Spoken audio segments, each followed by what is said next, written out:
Right now, a barrage of nearly 200 missiles were launched by Iran on the 1st of October. India today has accessed first visual proof of the impact of Iran's missile attack on Israel's airbase.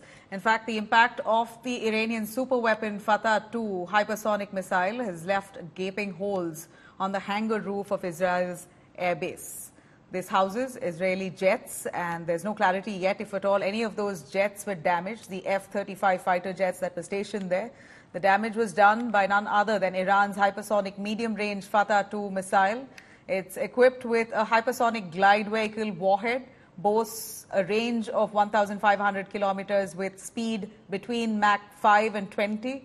The missile can evade defense systems with trajectory changes and has a spherical solid fuel engine with movable nozzle.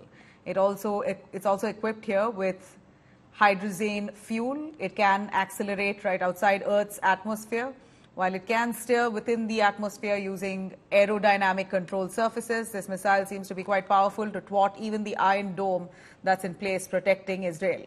Iran used the Fattah-2 missile for the first time in this attack against Israel. It's certainly a big boost for Iran's firepower. We have the ability to reach and attack any point in the Middle East, and those of our enemies who have not understood this until now will understand it soon. We know that the holiday is not complete without the abductees. We are obliged to continue and do everything to return them, and we grieve for the voids that have fallen.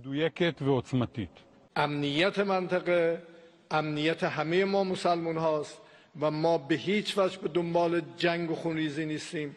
از موقعی که بنده به عنوان رئیس جمهور انتخاب شدم در تمام صحبت‌ها تلاشم بر این بوده که بگیم ما به دنبال صلحیم، ما به دنبال آرامشیم. هیچ کشوری، هیچ منطقه‌ای با جنگ نمیتونه به توسعه برسه. ما به دنبال جنگ نیستیم. این اسرائیل که ما رو وادار میکنه که عکس العمل نشون بدیم. The IDF and the ISA announced today the elimination of Rawe Mushta, the head of Hamas's government in Gaza. Since Hamas's October 7 massacre of 1,200 people and its invasion of 22 Israeli communities, the IDF ground operation led to the elimination of many elements of Hamas's leadership. Most notably, the elimination of Hamas's chief Ismail Haniyeh in Tehran in July. Now to the north, the IDF has announced that 60 Hezbollah terrorists were neutralized and over 200 targets struck by the Air Force over the past 24 hours. And this morning of Rosh Hashanah, the Jewish New Year, sirens are resounding all over Israel's north, including communities like Kiryat Shmona, which have been largely evacuated since October 8th and for nearly a year. This is Amelie Bodvar reporting for India Today from Tel Aviv, Israel. What we know is that Israel has said that many of the missiles did not hit its target. But from the satellite images that we've accessed here on India Today, shows Israel's Nevatim airbase that's been clearly hit. This is a satellite image that is right here on India Today, showing you a clear difference from the before and after. You see before, that entire roof of that airbase seems intact. The after image showing how there's a gaping hole on that hangar, right at the hangar roof of that airbase. We're unsure yet whether or not the F-35 fighter jets that were assembled and that stationed at that airbase have been damaged or not. According to the reporter that I spoke to a little earlier from Israel, says that there is no damage to their ammunition inside the airbase. But yes, the hangar has been hit, and that's the image confirming it. Now, Iran rained missiles on Israel 2 days ago. Its hypersonic missile Fattah-2 pierced through Israel's air defense systems, and the first visual proof of the damage to Israel's Nevatim airbase has been accessed. Fattah-2 missile is a big boost to Iran's firepower, and its deployment for the first time in the strikes against Israel sends off a big message. Have a look.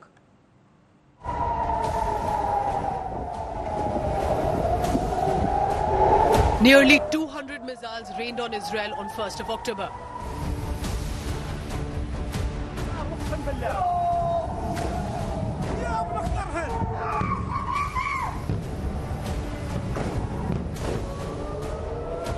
majority apparently missing the mark. But there is one Iranian missile that did manage to penetrate Israel's famed multi-layered defense system renowned as the Iron Dome. This is the first visual proof of the Iranian superweapons impact on Israel's Nevatim airbase. The missile left a gaping hole on the hangar roof. The airbase houses Israel's F-35 fighter jets, and there is no clarity on whether any of these jets was struck as of now. This missile is none other than Iran's latest Brahmastra, the hypersonic medium-range Fattah-2 missile. The missile strikes hit areas that are near key Israeli military bases, including the Nevatim, Tel Nov and the Hatzerim airbase. These are home to Israel's F-35 fighter jets used in the aerial strikes and raids in West Asia. Iran claimed several of the jets were destroyed, a claim that has been denied by Israel. We have the ability to reach and attack any point in the Middle East, and those of our enemies who have not understood this until now will understand it soon. We know that the holiday is not complete without the abductees. We are obliged to continue and do everything to return them, and we grieve for the voids that have fallen. This is the first time Iran has used its Fattah-2 missile, and its aim was to target and pierce Israel's air defense. This missile is a big boost for Iran's firepower. Fattah-2 is equipped with a hypersonic glide vehicle warhead, boasts a range of 1,500 kilometers with speed between Mach 5 and 20. It is an astounding 5 times the speed of sound. The missile can evade defense systems of Israel with trajectory changes and has a spherical solid fuel engine with movable nozzle. Fattah-2 missile is also equipped with hydrogen fuel, which helps it accelerate outside the Earth's atmosphere, while it can steer within the atmosphere using aerodynamic control surface.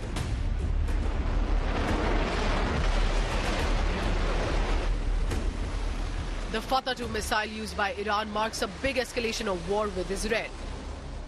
All eyes will now be on Israel's next move. Bureau Report, India Today. Now, as war clouds thicken over West Asia, Israel vows to make Iran pay for this aggression, warning of a strong response to Iran's declaration of war. But Iran is defiant, warning Israel to stop their offensive in Lebanon and Gaza, or they would relaunch another operation of a much higher magnitude. Israel, meanwhile, is ramping up its ground invasion in Lebanon by bombing central Beirut, the first Israeli strike close to the seat of government in the Lebanese capital.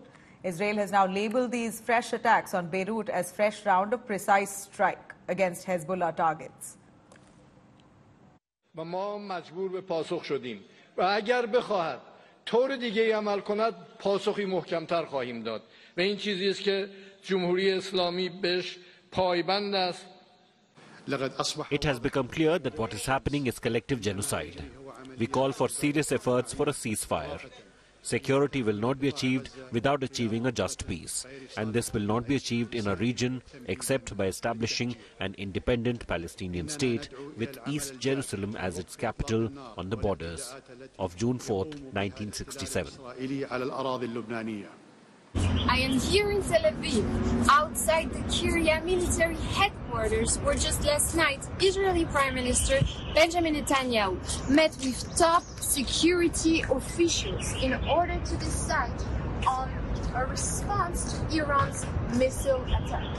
Iran launched 2 days ago over 180 ballistic missiles at Israel, sending millions of Israelis to bomb shelters. The response, we are told, could take the form of a direct hit on Iran's gas and oil fields, as well as other strategic sites, and or targeted assassinations, not unlike the assassination of Hezbollah's chief Hassan Nasrallah on Friday. South suburb of the Beirut city has turned into a war zone since the assassination of Hassan Nasrallah, Secretary General of the Hezbollah, this area is on the regular target of IDF.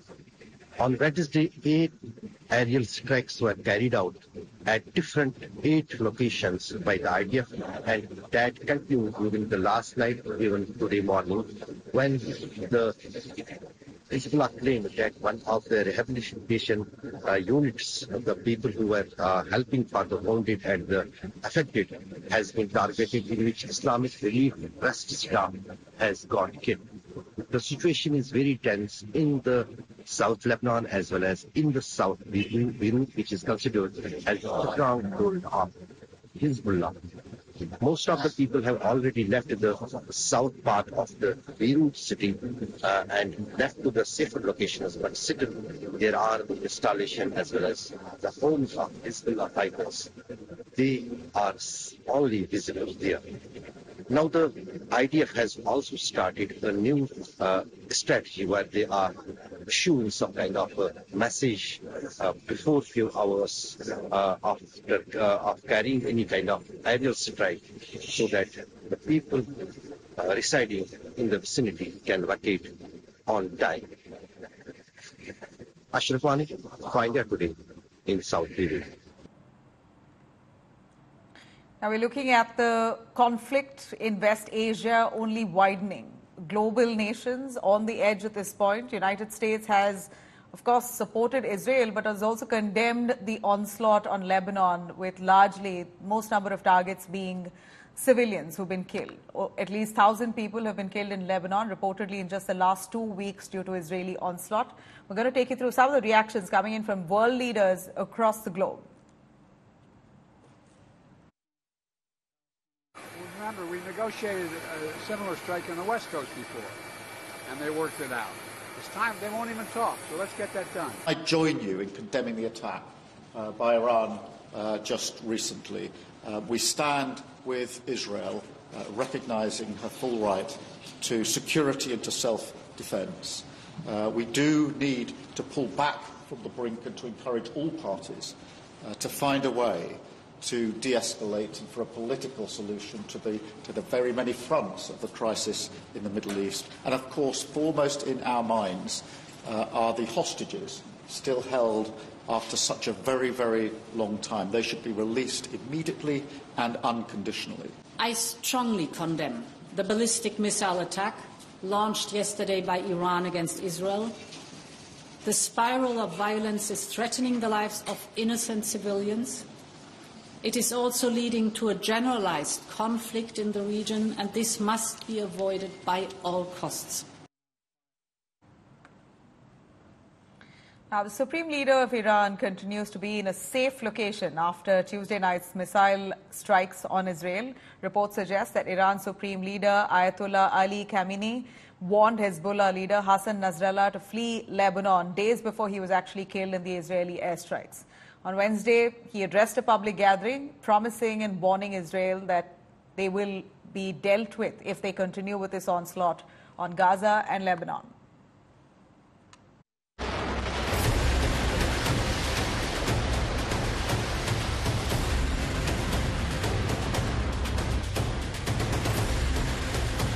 The biggest declaration of war.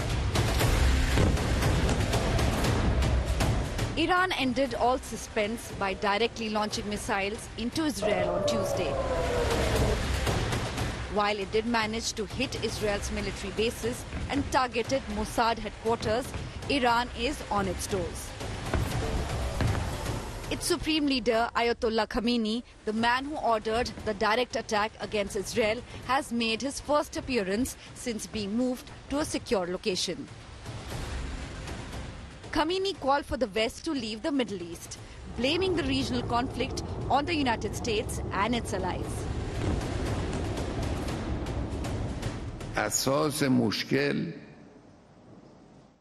The root of the problem which causes these conflicts, wars, tensions, is the presence of the same people who claim that they want peace and tranquility in the region.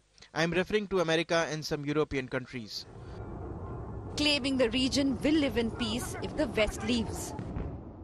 If they remove their evil from this region, without a doubt, these conflicts, these wars, clashes will disappear completely. The countries of the region can damage themselves, manage their region, live together in peace, health and well-being. Meanwhile, Israel's offensive against Lebanon rages on as it tries to dismantle Hezbollah military infrastructure in South Lebanon, triggering another warning from Iran. باید این جانی رو سر جاش بنشونم که دست از این کاراش برداره، چون اگه بخواد ادامه بده به این سادگی نی. دفعه دیگه اگه بخواد کاری بکنه که امنیت ما رو به هم بزنه، ما هم امنیت اونا رو قادریم به هم بزنیم و قطعا اگر اونا بخوان کاری خلاف اون مسائل رو انجام بدن، پاسخهای بسیار محکمتر از اینی رو خواهند گرفت که دیشب نشون داده شد. Israel has vowed revenge against Iran.